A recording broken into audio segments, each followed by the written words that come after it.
Thank you for joining me for session 12 in the Lifeway study, the book of Job and Ecclesiastes. The title is Facing Death, and the text is Ecclesiastes chapter 9, verses 1 through 10.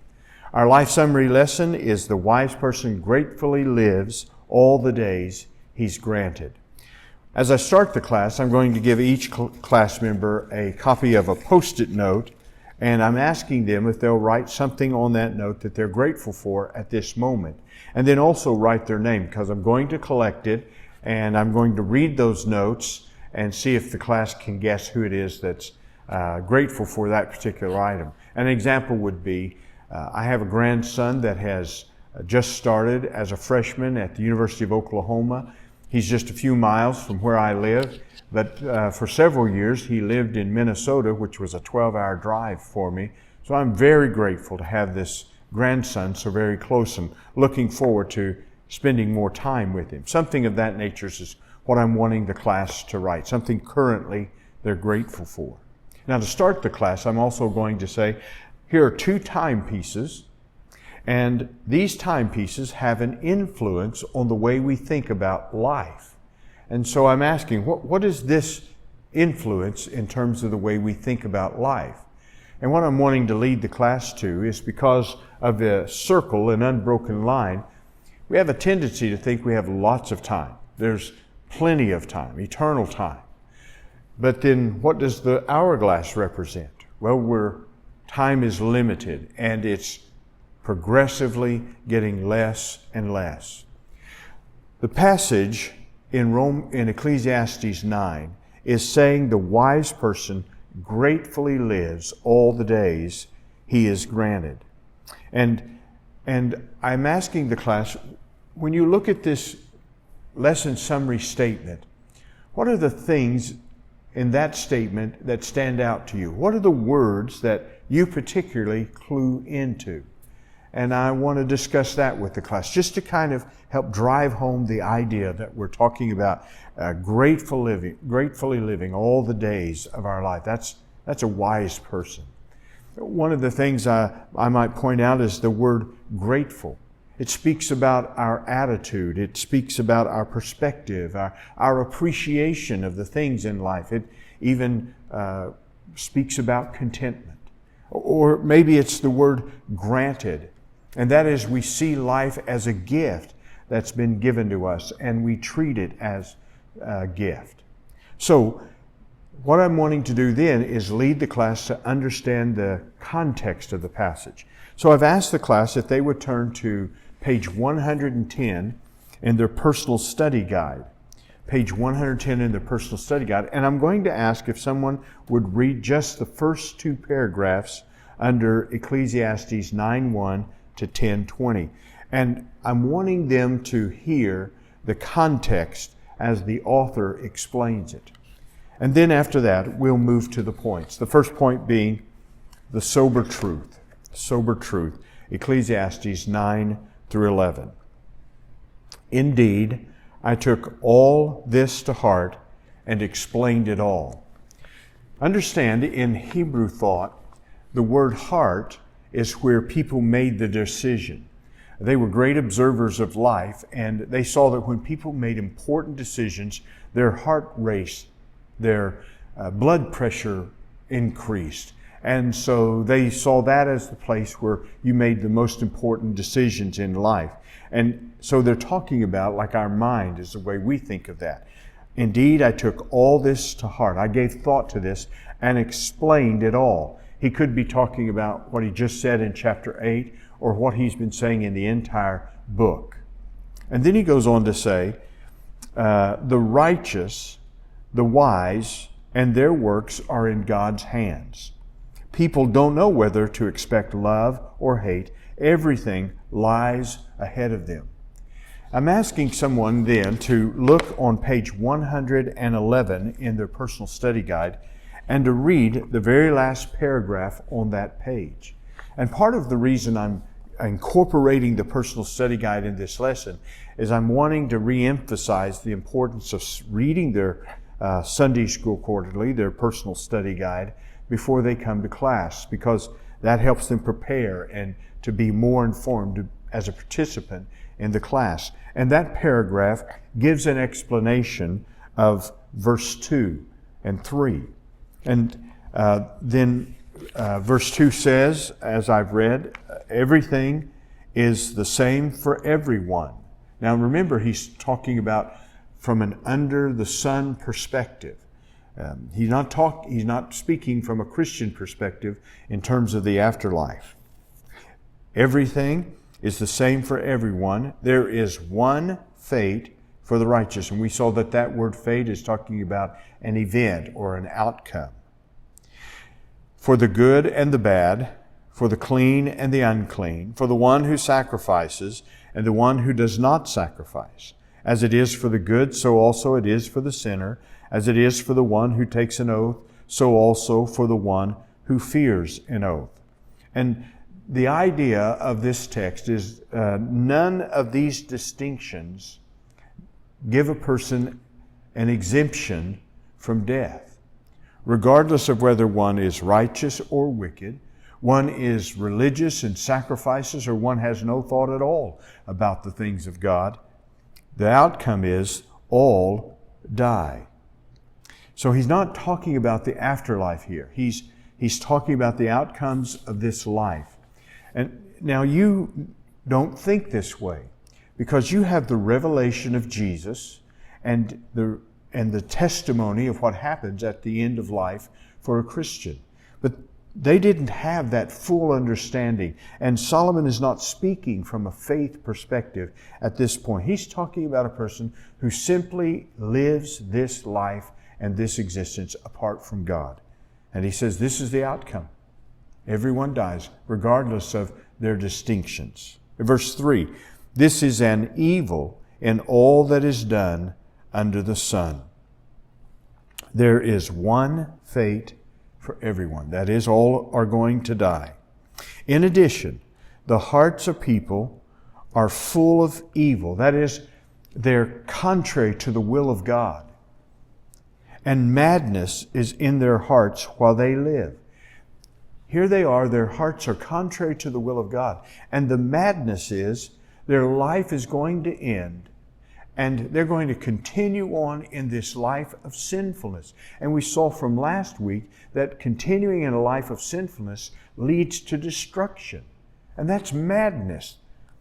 And he goes on to say, and after that, they go to the dead. Now, the point that Solomon is driving at in this passage, the sober truth, is all are going to die. And since that is the fate of everyone, then a person should make the decision that he's going to live this life fully. That's what wise people do. And so he's saying, understand this sober truth. We're not God. Ultimately, we're going to answer to Him. And we're going to come to an end in this life. So whatever life God has granted you, live this life to the full. So in light of that, if you know that life's going to be brief and then it's over with, what kind of decisions would you make economically? How would you live this life to its full? And people will give answers. I told them that when I was in seminary, I went to my first evangelism class. The professor took roll, and then he said, I'm going to give you the best thing you're going to hear in seminary. And I'm ready for it. I'm thinking he's going to tell us about the gospel and how to share the gospel with people. And then he said this, you need a will. You talk about a letdown. That wasn't even on the board in terms of the things I was talking about. And then he went on to explain the importance of a will and how you could use that to be a witness for Christ as well. That you could continue to be an influence and have an impact for Christ after you're dead. And so economically, there's a place for Christians. There's a story told about a farmer from Enid by the last name of Lemon. He was a faithful Baptist. He gave to his church. He gave to the cause of missions. When he died, he gave a piece of land to the Baptist Foundation in Oklahoma as a trust. And they took that money from that land and they contributed the interest off of it as it would grow to the cause of missions. And the testimony of the Baptist Foundation is this devout Christian farmer has contributed more to the cause of missions after his death than he did during his life. The reason is, while he was alive, he lived wisely and he thought about the future. Or maybe it's relationships. If we know we're going to die, then we must live wisely now. What would that look like in terms of relationships with people? We wouldn't hold grudges. We'd get over our anger. We would seek to build relationships with people that we are taking advantage of or taking for granted. There's just a number of ways that you can do that. But this sobering truth is that we all are headed towards disappointment. And the wise recognize that, and they live wisely. The wise person gratefully lives all the days he's granted. Now, the second point is seek life. Seek life. Ecclesiastes 9, verses 4 through 6. He says, there is hope for whoever is joined with all the living, since a live dog is better than a dead lion. The word hope here has about it the idea of to feel secure, to be unconcerned. People would prefer security to uncertainty, and so that fits in with this parable of it'd be better to be a live dog than a dead lion. A friend of mine worked in a rehabilitation clinic for alcoholics, and he said after they had sobered up the alcoholic and sent them back home, that there would be time they would be back. And what they discovered is that they needed to do more than counsel the alcoholic. They needed to counsel the alcoholic's family. Because though the family was grateful for the alcoholic to be free from his alcoholism, there was an uncomfortableness because it required change on their part. And then many times, unconsciously, they sabotaged the alcoholic and sent him right back into that lifestyle. The picture is human beings crave this kind of certainty, this kind of security. And this picture of a live dog is better than a dead lion is almost a vulgarity in that day. Remember, this is a culture that has lots of rules about cleanliness.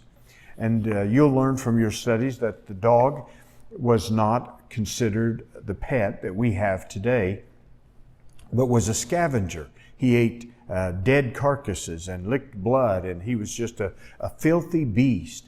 And so in that day, to call someone a dog was a tremendous insult. You remember that's what Goliath referred to David.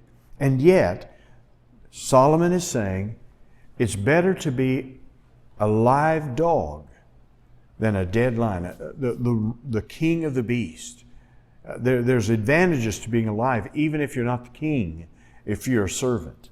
And so he explains that point here. In verses 5 and 6, it says, for the living know that they will die, but the dead don't know anything. There is no longer a reward for them. There's no benefit for the dead, because the memory of them is forgotten. I asked in the church a few weeks ago who remembers their grandparents, and several hands went up. Who remembers their great-grandparents? Less hands went up. Who remembers their great-great-grandparents? Even their name. And very few names, very few hands went up. It doesn't take long before we're forgotten. It says their love, their hate, their envy have already disappeared. These emotions of life, love and hate and envy, stripped away at death. And there is no longer a portion for them in all that is done under the sun. The word portion is talking about space on earth. There's no longer even space on earth. The view of the living is that there is nothing for them in the afterlife. And again, remember the context. This is under the sun. This is not from the Christian perspective.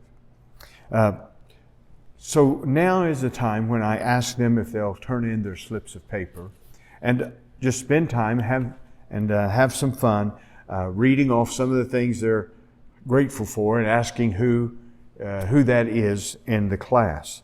But what I'm driving at is because we know we're going to die, the wise person seeks to live. Life has joys to be experienced and to be fulfilled. And so seek life. That's what Solomon is getting at in this passage. The wise person, he faces the sober truth. His life will one day come to an end. In the meantime, seek life. There are things right at this very moment, whatever the difficulties are in your life at this moment, in which you can enjoy and be grateful for. The third point is enjoy. Ecclesiastes 9, verses 7 through 10. He says, "Go, eat your bread with pleasure and drink your wine with a cheerful heart, for God has already accepted your works." He's talking about food. Bread, of course, is the staff of life, and wine. There were three sources of drink in that day. There was water, there was goat's milk, and there was wine. And they didn't have the process of distillation that we have in our day. And so some have said, I've read different contexts, the highest content I heard that it possibly could have in terms of alcohol in wine was 10%, but typically around 3%. And what they actually used the wine for was a flavoring and as a sanitizer of their water. So much of their water came out of a cistern and it wouldn't be clean. And so when they added the wine to it, the alcohol would kill and help to cleanse the water.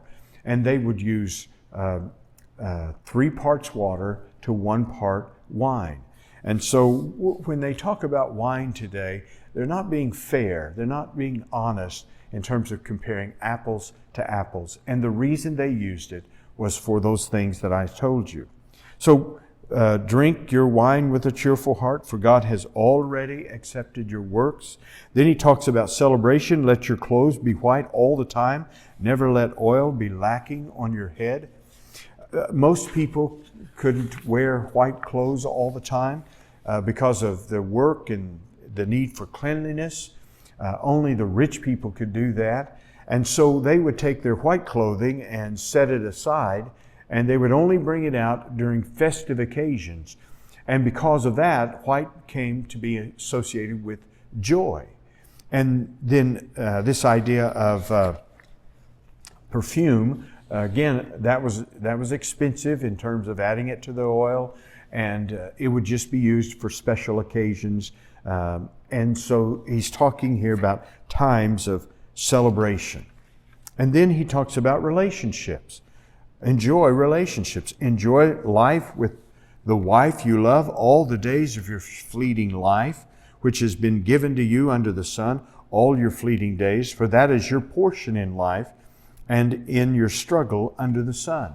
So if you are fortunate and have a mate, he is saying there was a reason why you married them and you love them, and invest in that. Build upon that. If you don't have a mate, you have other relationships, family or friends, but there are relationships that you enjoy. Enjoy time with people. God didn't build us to make us to be hermits. And then he talks about our work, or if we're retired, he's talking about our service. Whatever your hands find to do, do it with all your strength. The coaches tell us, don't leave everything on the field. That's the idea of it. You give everything you've got to this, whether your boss is there or not, because there is no work, planning, knowledge, or wisdom in Sheol where you are going. I've asked the class, when I come to this point, I said, I want to make a couple of suggestions to you about what Solomon is saying, how we can enjoy life, and then I want you to add to my list of ways to enjoy life. First of all, I would say, Solomon is saying, enjoy the moment. When you're eating, whatever it is that you have there, enjoy that. It has taste and texture, and it's pleasing, hopefully, to the eyes. And